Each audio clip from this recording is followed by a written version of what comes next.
Hey, everybody, it's me, Amelia Lady B, and welcome back to my channel, Millennial in Menopause. Today, we are going to be talking about menstrual leave. Menstrual leave has been a topic of discussion for the past few years recently. What I mean recently is that it's just been brought back up. I do believe menstrual leave has will try to be in the works along the time of maternity leave, but nothing really became put into place. Well, at least here in America. On February 17th, 2023, the Washington Post posted an article entitled Need Time Off Work for Period Pain.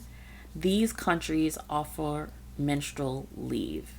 And so I want to discuss some of the countries that offer menstrual leave and also what's stopping everyone else from catching up with these countries.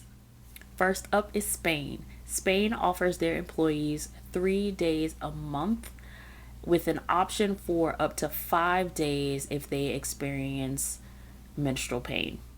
Australia. An Australian company called Modibody, which is an underwear company, adopted a policy in 2021 offering 10 days of period leave annually for reasons such as menstruation and also menopause.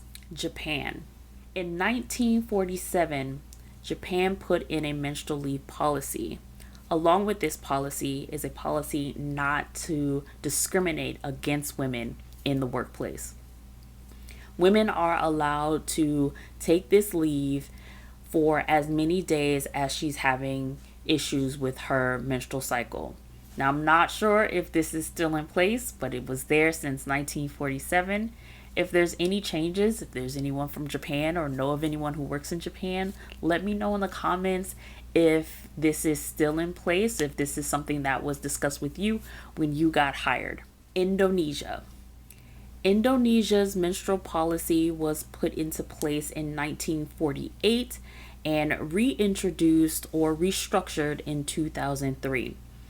Currently, women do not have to go to work if they are experiencing menstrual discomfort for the first 2 days of their cycles. South Korea. South Korea put into place a physiological leave. This allows female workers to take a day off of work during their menstrual cycles. Taiwan. Taiwan has a gender equality in employment law. And in this law, female employees have the right to request a day off every month for period leave at half of their regular wage. However, if more than 3 such leaves are taken in a year, the additional days are counted toward sick leave. Vietnam. In Vietnam, their policy is that women are able to take 30-minute breaks during that time of the month. In the 2020 reform, menstrual leave of 3 days a month was added. Female workers who choose to not take such leave need to be paid extra. Okay. So that to me kind of rings a bell. So should women who experience menstrual complications or menstrual pains, which is out of their control, they can't control this, should they be punished because they have to take this leave? And I think kudos to Vietnam, right, for even having anything in place.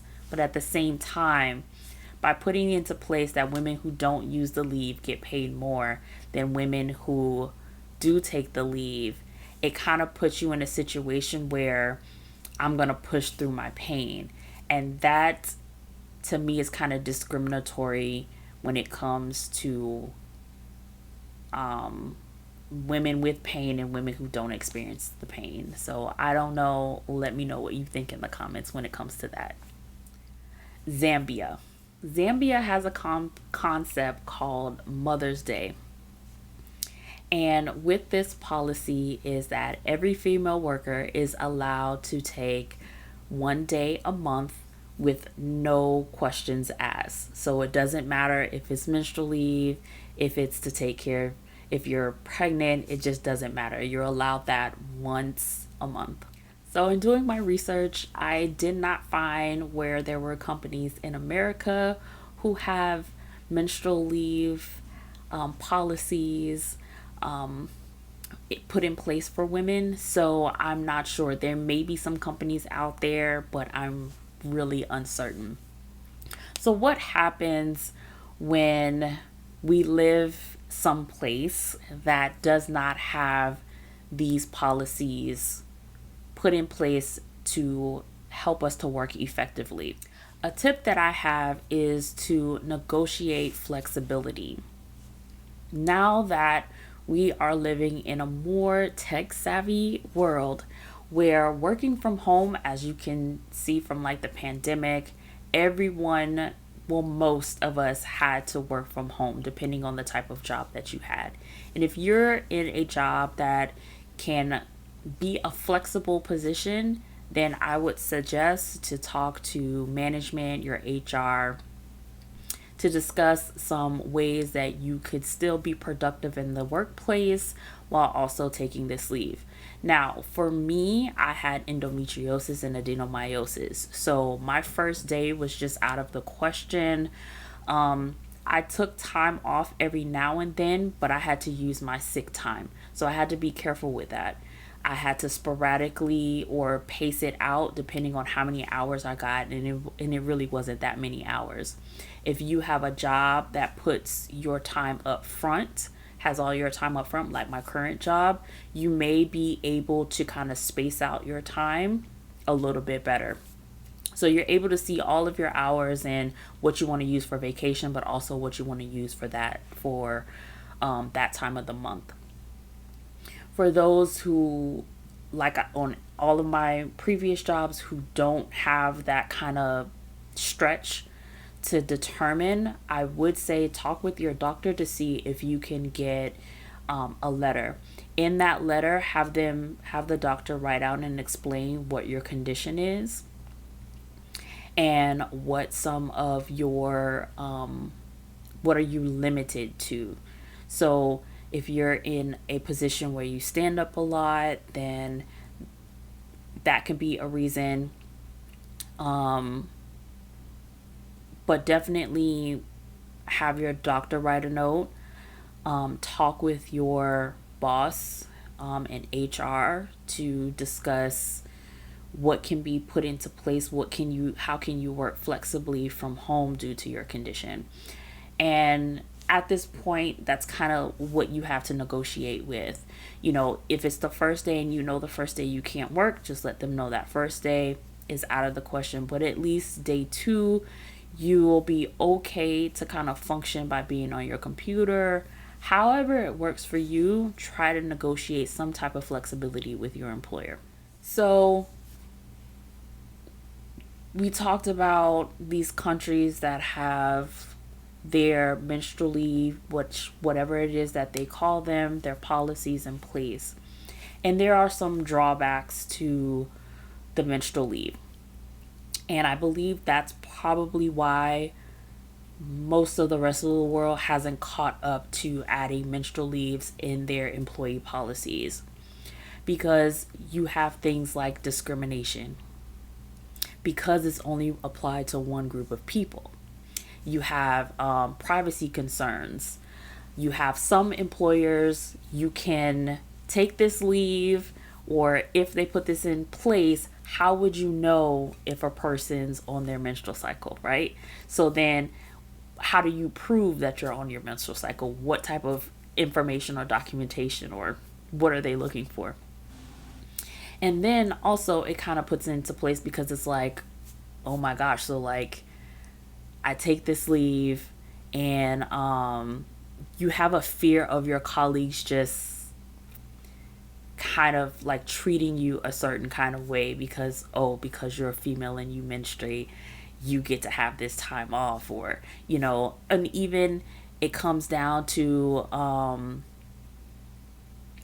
jobs not even wanting to hire women, being paid less, as you can hear, as I said with what country was it? Was it Vietnam? Who would pay women more who didn't take that leave. So it's like, well, the wages were already underpaid as females, but with the menstrual leave, is that going to put us in another drawback where we're not getting paid and getting compensated for what we do just because we are dealing with a condition that is out of our control?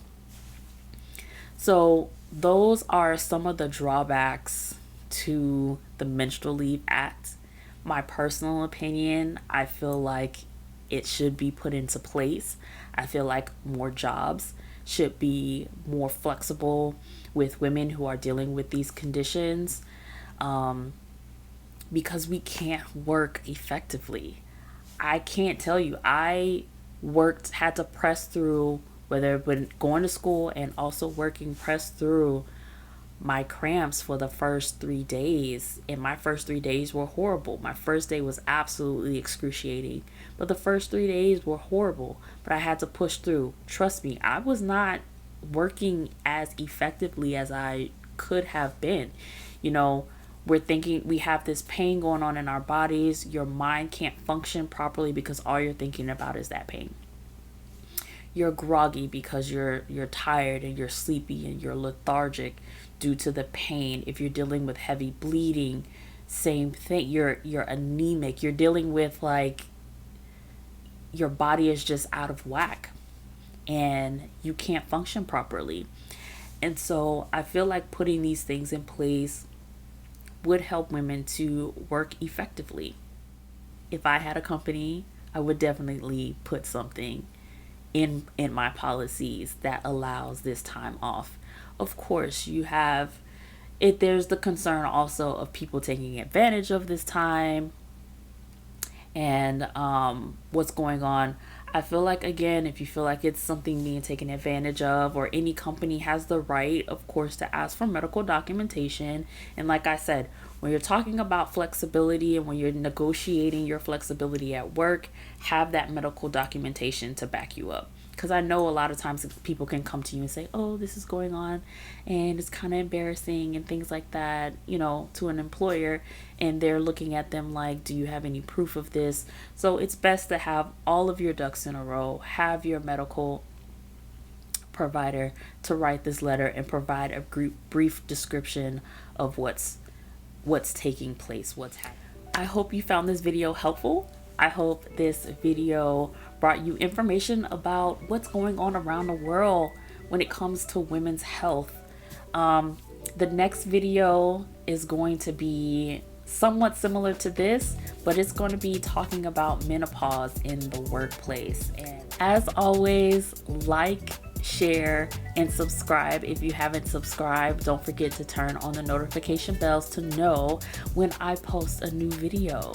Until next time, ladies, be blessed, bold, and beautiful. Bye.